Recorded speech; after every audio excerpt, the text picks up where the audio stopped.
the most astonishing scenes as the Wagner group led by Yevgeny Prigozhin have turned round from Ukraine and began to march on their own country. We're hearing now that Yevgeny Prigozhin and the Belarus president have agreed to de-escalate the situation, and indeed we are also hearing that the Wagner group's advance on Moscow has now been paused. They've halted about 50 miles from the city of Moscow. So we are charting events as they happen. We are on a knife edge. We're not quite sure exactly what's going on, but we're looking at scenes of explosions, of convoys, of trucks all over on their side. It really is all going off there in Russia. I'm very pleased to say that Russian relations expert Ewan Grant is back with us in the studio. Ewan, you were saying just now that actually the reason for this pause in the advance towards Moscow on the part of the Wagner group could be that we're pretty close to darkness now in that part of the world. Yeah, I always tend to err on the side of caution. There may be prosaic reasons for something happening, not that nightfall falling is prosaic. Operationally, that is significant. Yeah. And what do you make of this very scant details? We're getting news, literally in terms of quick slogans coming down the wires. But this says breaking latest. Prigozhin and Belarus president agreed to de-escalate situation to avoid bloodshed. What do you make of that? Yeah, that is intriguing, and again, it's that kind of night, isn't it? Breaking is not enough. It has to be the very latest. These things happen. This is how these events happen. Indeed, as you said. That is most intriguing. I think that could be highly plausible. Now, whether it's sincere, and let's face it, somebody like Lukashenko is only interested in his own survival, just as Putin is. It could be a ploy. I suspect probably not. I think that, look, they are only going to advance that quickly if they've got some degree of confidence. So I think this could be a genuine negotiation. Lukashenko, now that is extremely interesting. I heard something from somebody official a few days ago which indicated that he might not be the pariah in terms of backdoor channels with the West that we're sometimes led to believe. Okay. He may be an outlet. There are plausible indicators that could be the case. Let me give you a completely speculative scenario, but they all are at the moment, aren't they? Yeah. Lukashenko is mates with Putin, and presumably Lukashenko is still perhaps mates with Prigozhin. So, although obviously Prigozhin and Putin aren't talking, Lukashenko possibly, again, this is pure speculation, is emerging as the go-between. It could be, because remember, you've got to look at the geography of Belarus. It is the outlet to the West over land. It is the main route. I've been on that border.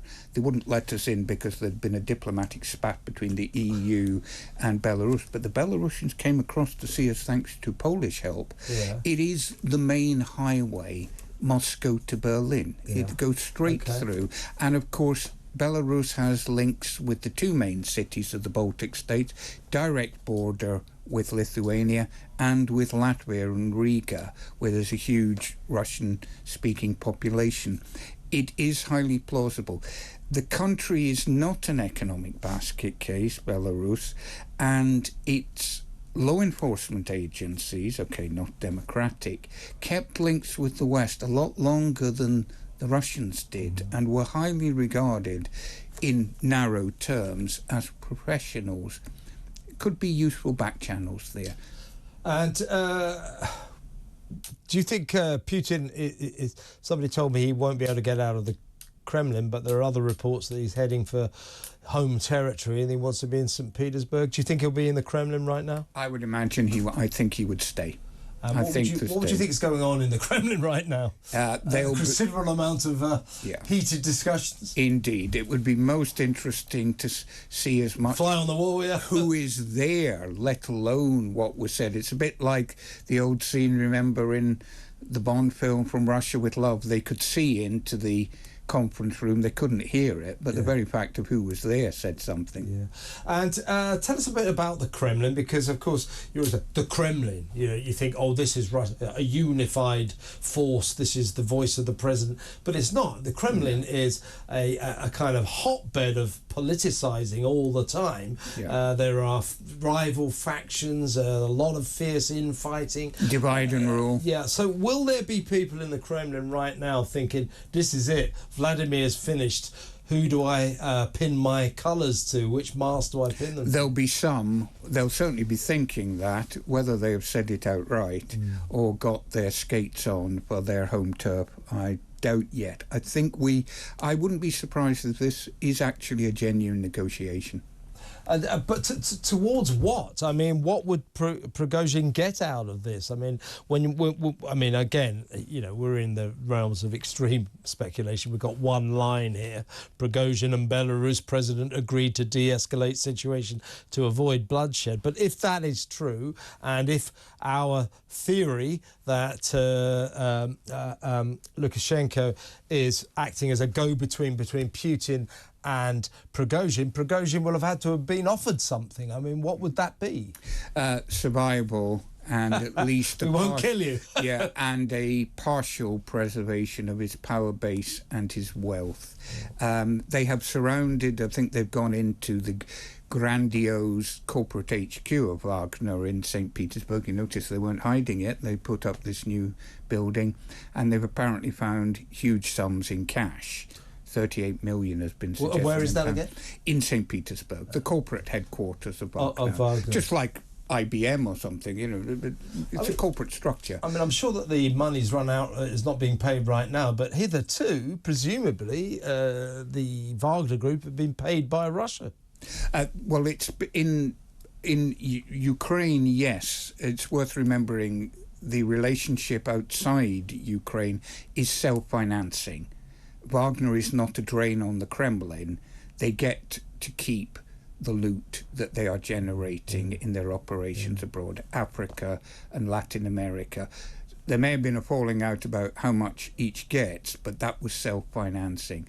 The other side of that, of course, is that Prigozhin knows an awful lot about the tolerance by Putin of massive criminality against the West. And you said that at the Wagner headquarters in St. Petersburg, they found 38 million There's a report, worth of cash. 38 million pounds. It's just hanging around there. Yeah, in a vault, yes. My God. That is the mentality there. I would imagine we would find significant amounts of gold and diamonds. Let's talk about Putin, though, in the few minutes we've got left. This is a very basic thing to say, but what kind of a man is he? I heard an expert earlier saying, well, one thing that people don't discuss enough about Putin is he's not necessarily the most intellectually gifted of people, that he's has a rather simplistic view of life, and, in his, shall we say, lack of intellectual ability, has found himself in this situation now? Yeah, I think that's a fair comment. He's generated by hate from the legacy of the Second World War. Of course, he was from St. Petersburg, Leningrad, which suffered KGB and all that. Suffered the huge civilian casualties. And many people never move on from their experiences in their teens and their formative years.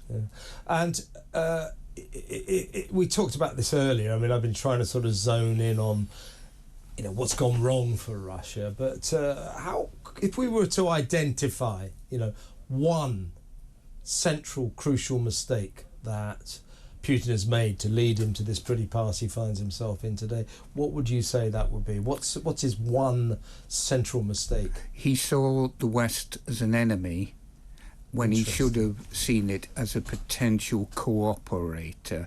He failed to realise that the mistakes of Western policy, the shock therapy, the economic advice in the Yeltsin years, was a mistake and was not deliberate attempts to destroy Russia. And it was a mistake. It was a huge mistake. Didn't take account of Russian culture, but it was not an attempt to destroy the country. In other words, the old saw, it was cock up, not conspiracy.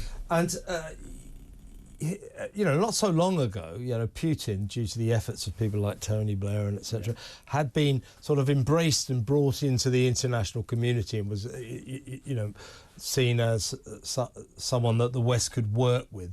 It seems as if he didn't like that. He preferred to be antagonistic towards the West. Is that a fair summary? I think that's fair. I would not blame Tony Blair. I would not blame George W. Bush. Okay, they could have done things better and maybe some crass things, but yeah, ultimately it's his. He choice. wants to be the enemy of the West. Yes, yeah. It's the justification of the state. We're back to the origins of the Cold War and George Kennan's long telegram from Moscow in, was it 46 or 47? They have to justify the terror. They have to use the terror to justify the state. They have to have an external enemy. Here's another ludicrously vague, overarching question. The Russian people, what are they like? I mean, how would they... My impression over the years is that Putin has done very well appealing to their kind of patriotism, their love of the powerful mother Russia. Every time he's been in trouble domestically, he's beaten his chest internationally. We're going to do this. I mean, that the invasion of Russia was some kind of, in his view, self-preservation mechanism. You know, look at how powerful I am. So, although your lives domestically are terrible, look at Mother Russia internationally. That's been his MO, hasn't it? It's been, yeah. You know, they're an imperial people. They regard themselves as first among equals of all the peoples of the Soviet Union, which, remember, the Soviet Union was just the Tsarist Empire rebuilt. Mm-hmm.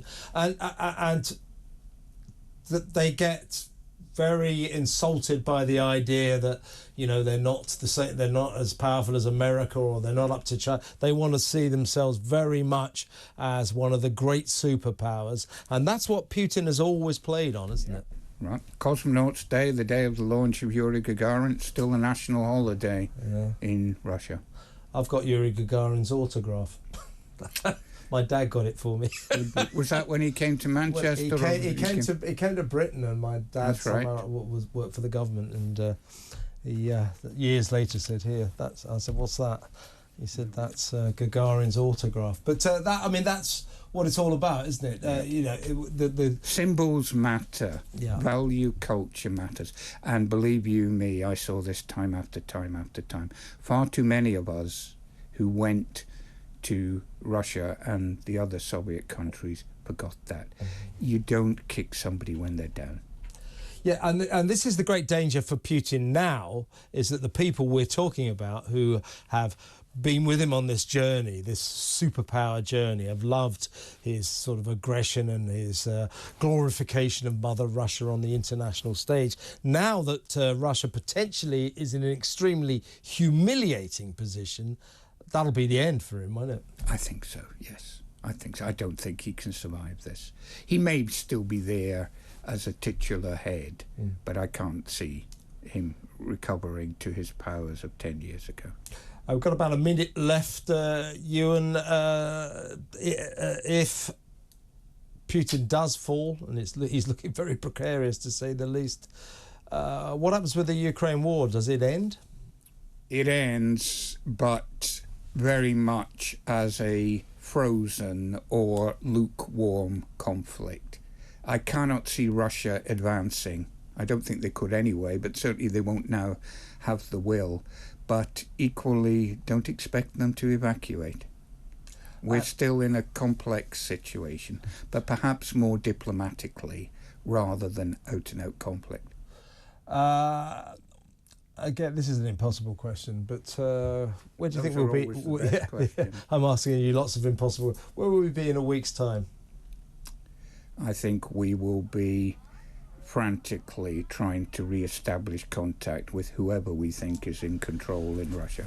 Well, listen, Ewan, thank you so much for being around all afternoon on an extraordinary day. That's Ewan Grant, Russian relations expert. In just a little while, Andre Walker and Danielle Nichols will be taking over the helm. They'll be keeping you posted about everything that's going on in Russia right now. Extraordinary situation, remarkable.